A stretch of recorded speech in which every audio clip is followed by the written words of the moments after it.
Hello hi welcome back to ലെപ്പൂസ് diary. ഇന്ന് ഞാൻ എൻ്റെ ഫേവറേറ്റ് ആയിട്ടുള്ള ഒരു ചിക്കൻ ഡിഷിൻ്റെ റെസിപ്പിയാണ് ഇവിടെ ഷെയർ ചെയ്യുന്നത്. അപ്പം എല്ലാവർക്കും ഈ റെസിപ്പി ഇഷ്ടമാവും. ഒരു വട്ടം ഉണ്ടാക്കിയാൽ നിങ്ങൾ വീണ്ടും വീണ്ടും ഈ റെസിപ്പി ട്രൈ ചെയ്ത് നോക്കും. ഇതിനെന്താ ഇൻഗ്രീഡിയൻസ് വേണ്ടത് നോക്കാം. ചിക്കന്, കറിവേപ്പില, ഇഞ്ചി വെളുത്തുള്ളി പേസ്റ്റ്, കുരുമുളകിൻ്റെ പൊടി, തൈര്, ഗരം മസാല, നാരങ്ങനീര്, മല്ലിപ്പൊടി, തേങ്ങാപ്പാൽ, ഉപ്പ്. 1 കിലോ ചിക്കനാണ് ഞാനിവിടെ യൂസ് ചെയ്തത്. അതിലേക്ക് ആവശ്യത്തിനുള്ള ഉപ്പ് ചേർത്ത് കൊടുക്കുന്നുണ്ട്. പിന്നെ ഒരു 2 ടേബിൾ സ്പൂണോളം ഇഞ്ചി വെളുത്തുള്ളി പേസ്റ്റ് ചേർത്ത് കൊടുക്കാം.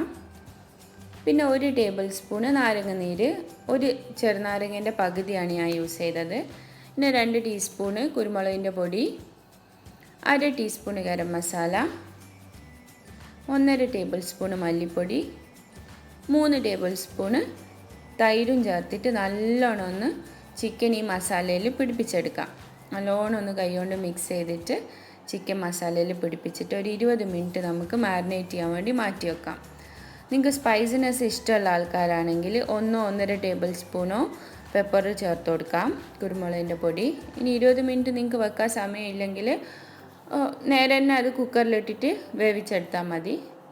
ഇനി ചിക്കൻ ഒരു കുക്കറിലേക്ക് മാറ്റിയിട്ട് ഒട്ടും വെള്ളം ചേർത്താതെ മീഡിയം ഫ്ലെയിമിലിട്ടിട്ട് ഒരു വിസിലിന് വേണ്ടി കുക്ക് ചെയ്തെടുക്കാം.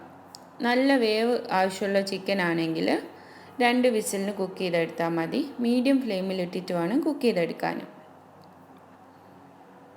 ഇനി വിസിൽ താഴ്ന്നതിന് ശേഷം കുക്കർ തുറന്ന് നോക്കാം. ചിക്കനൊക്കെ നല്ല വെന്ത് വന്നിട്ടുണ്ട്. ചിക്കനിൽ നിന്ന് വെള്ളം ഇറങ്ങി വന്നിട്ടുണ്ട്. ഇനി കുക്കർ മാറ്റി വെച്ചിട്ട് ഒരു ഫ്രൈ പാൻ എടുത്തിട്ട് അതിലേക്ക് 3 ടേബിൾ സ്പൂണ് വെളിച്ചെണ്ണ ചേർത്ത് കൊടുക്കുന്നുണ്ട്. വെളിച്ചെണ്ണയാണ് ഏറ്റവും നല്ലത്. നിങ്ങൾ അതിൽ വെളിച്ചെണ്ണ ഇല്ലെങ്കിൽ നിങ്ങൾ സൺഫ്ലവർ ഓയിൽ യൂസ് ചെയ്താൽ മതി. ഇനി വേവിച്ച ചിക്കൻ ഓരോന്നായിട്ട് ചൂടായി വന്ന എണ്ണയിൽ പ്ലേസ് വെച്ച് കൊടുത്തിട്ട് ഒന്ന് ഷാലോ ഫ്രൈ ചെയ്തെടുക്കാം. 2 ഭാഗവും ബ്രൗൺ ആകുന്നത് വരെ ഒന്ന് തിരിച്ചും മറിച്ചു വിട്ടിട്ടൊന്ന് ഫ്രൈ ചെയ്തെടുക്കാം. ഈ ചിക്കൻ്റെ സ്റ്റോക്ക് കളയരുത്, നമുക്ക് ആവശ്യമുണ്ട്. ഇനി ഒരു സൈഡ് ഒന്ന് ബ്രൗൺ ആയി വരുമ്പോൾ മറിച്ചിട്ടിട്ട് മറ്റേ സൈഡ് കൂടെ ഒന്ന് ഫ്രൈ ചെയ്തെടുക്കാം. ജസ്റ്റ് ഒന്ന് കളർ ചേഞ്ച് വന്നാൽ മതി. ഇനി ഇതിലേക്ക് ഒരു തണ്ട് കറിവേപ്പില കൂടെ ചേർത്ത് കൊടുക്കുന്നുണ്ട്. ജസ്റ്റ് ഒരു ഫ്ലേവറിന് വേണ്ടിയിട്ടാണ്. ഒരു തണ്ട് കറിവേപ്പില ഇട്ട് കൊടുക്കാം. ഇനി ചിക്കന് ഫ്രൈ ആയി വന്നാൽ ഇത് പ്ലേറ്റിലേക്ക് അല്ലെങ്കിൽ ഒരു ബൗളിലേക്ക് മാറ്റി വെക്കാം.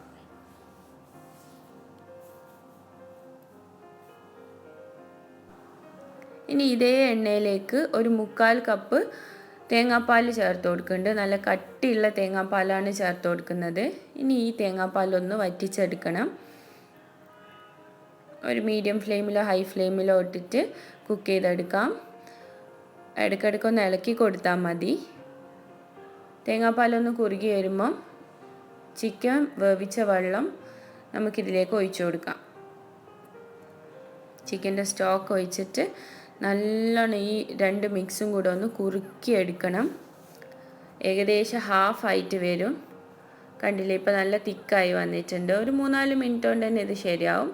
ഇനി ഇതിലേക്ക് നേരത്തെ ഫ്രൈ ചെയ്ത് വെച്ച ചിക്കൻ ഇട്ട് കൊടുത്തിട്ട് ഇത് എല്ലാതും കൂടെ ഒന്ന് വറ്റിച്ചെടുക്കാം. ചിക്കൻ നല്ലോണം ഈ തേങ്ങാപ്പാലിൻ്റെയും സ്റ്റോക്കിൻ്റെയും മിക്സിലൊന്ന് കോട്ട് ചെയ്തെടുക്കാം. ഗ്രേവി ആവശ്യമുള്ള ആൾക്കാർക്കാണെങ്കിൽ ഇത് ഇതേമാതിരി തന്നെ സെർവ് ചെയ്താൽ മതി. ഞാനിവിടെ വറ്റിച്ചിട്ടാണ് യൂസ് ചെയ്യുന്നത്. വെളിച്ചെണ്ണ ഒന്ന് തെളിഞ്ഞ് വരുന്ന സമയത്ത് നമുക്ക് ഫ്ലെയിം ഓഫ് ചെയ്തിട്ട് ഇതൊരു സെർവിങ് ഡിഷിലേക്ക് മാറ്റാം. തേങ്ങാപ്പാലിൻ്റെ ക്രീമിനെസ്സും പിന്നെ തൈരും ലെമൺ ജ്യൂസും ഒക്കെ കൂടെയുള്ള ആ പുളിയൊക്കെ ആയിട്ട് ഒരു കിടിലൻ ടേസ്റ്റാണ് ചിക്കന്.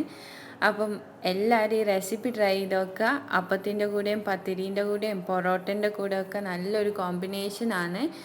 ഇഷ്ടപ്പെട്ടാൽ കമൻറ്റും ലൈക്കും ഒക്കെ ചെയ്യണേ. Thank you for watching.